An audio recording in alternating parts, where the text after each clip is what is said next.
Welcome to a Legendarium special requested by my significant other, Outlandish Claims Made by the Prohibition Movement. In this episode, we will learn about the many tall tales that Prohibition activists told about beer and wine. During the 1800s, the temperance movement gained strength in the United States. During the pre-Civil War years, it took the form of a women's movement aimed at sparing women violence at the hands of drunken husbands. However, the movement grew larger and more political as millions of immigrants moved to the United States. Many organizations like the Anti-Saloon League and the Women's Christian Temperance Union pushed for banning booze completely. They noted that beer and wine ruined families and pushed people towards violence. True enough. However, they also came up with outlandish and even bizarre claims for why booze needed to be banned now. These claims appeared in books, pamphlets, posters, and sermons that turned the public against alcohol.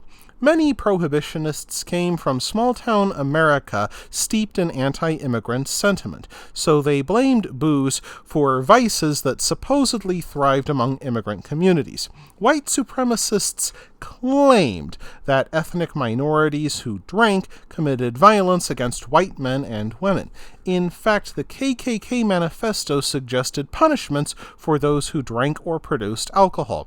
They included exile to the Aleutian Islands off the coast of Alaska, execution of themselves and their offspring to the fourth generation, and being hung by the tongue from an airplane and flown across the countryside. Fermentation, the process that makes beer and wine, involved sugars being consumed and processed by yeast.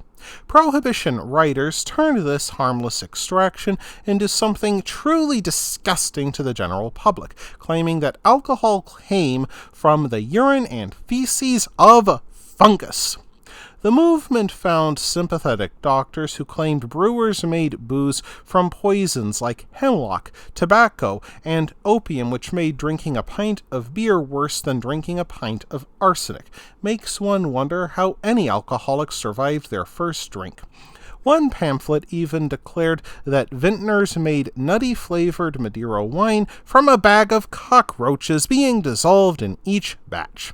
In keeping with the spirit of pseudoscience, the temperance movement also claimed that alcohol caused spontaneous combustion. A belief in spontaneous combustion dated back to mid-century, with Charles Dickens using it as a plot device in Bleak House. Temperance activists put their own spin on this long-standing belief, claiming that alcoholic fumes began leaking out of the skin. Any nearby heat source, like an open flame or a lantern, would then cause the blood to burn. Movement literature quoted physicians who claimed to have performed experiments in which they lit alcohol-laden blood on fire and then watched it burn. Literature also told of tales of doctors removing the brains of men who drunk themselves to death, lit them on fire, and watched as the brains burned like oil lamps. The harm that excessive drinking does to the human body is well known, but the prohibitionists went further. They told of cases of moderate to heavy drinkers who had their livers examined after years of drinking, only to find they weighed 20 or 25 pounds. This is because the liver of an alcoholic needed to enlarge to keep up with the alcohol that needed to be processed. These stories became distorted and exaggerated with each telling. Activists said that drinking caused the heart to grow large and mushy, and arteries to harden, a ticking time bomb that could kill a drinker at any time. Other literature claimed that the offspring of parents known to drink would not mature into grown men and women. Their parents' drinking would stunt their growth, and blood-tainted alcohol would make them insane. Even inhaling alcoholic fumes would create children who would cry for a drink at the sight of anything bottle-shaped. Reverend John Dowie wrote a 1900 book called Leaves of Healing. It described experiments that involved injecting healthy adult cats with small amounts of alcohol. The cats supposedly suffered paralysis and then died almost immediately, poisoned by the alcohol that the doctors put into their systems. He condemned breweries and taverns as worse than the notorious serial killer H.H. Holmes, as Holmes only murdered 27 people, while brewers supposedly caused the deaths of thousands. Dowie wrote of the violence and threats made against him as he went from bar to bar trying to spread the ideals of Prohibition. He took this as proof that alcohol turned men into murderers in the vein of H.H. Holmes. Prohibition educator Mary Hunt claimed to have interviewed dozens of criminals who claimed they only robbed and murdered because of the soul-numbing effects of booze.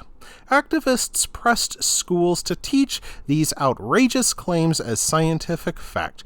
Educators like Hunt crusaded to get temperance science into the curricula of public schools across the country. In many cases, they succeeded. Hunt helped to found the scientific temperance instruction movement. Despite initial resistance, the WTCU made sure that their members held key roles within the education system. By 1900, nearly every state added an anti-alcohol class to their schedules. Most used one or more of the 30 approved textbooks bearing the stamp of approval by Mary Hunt herself. The U.S. Congress passed laws making inclusion of anti-alcohol teachings and textbooks mandatory in schools across the country. A group of scientists called the Committee of 50 closely examined the claims of approved textbooks and found them seriously lacking for hard and scientific facts. Of course, that did not stop the prohibitionists from seizing control of the United States education system and getting their views made into a national law. That wraps things up for this episode of The Legendarium. I hope you enjoyed it. If you did, press like. If you want to see more, press subscribe. And if you've got anything to say, let me know in the comments section. Thanks again for joining me, and I hope that you have a great rest of the day.